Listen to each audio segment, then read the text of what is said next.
Alright, so in my last video about time clock functions, I forgot to mention one critical feature, which is being able to actually delete a punch from the time record in case somebody clocks in incorrectly or somebody punches in for someone else and you need to delete that time record completely.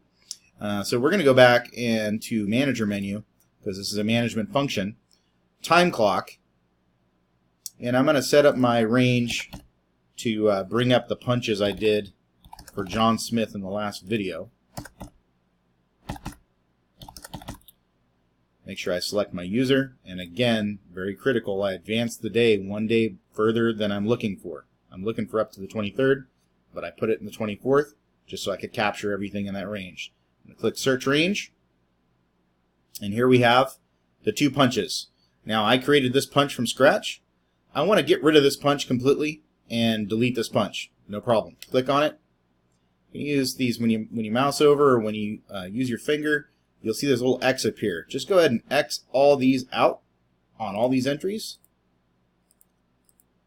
Click Save. It's going to tell you it's adjusted. Close. Again, this is not refreshed. You're going to have to do another search. Search. Voila. Time punch deleted. It's that easy.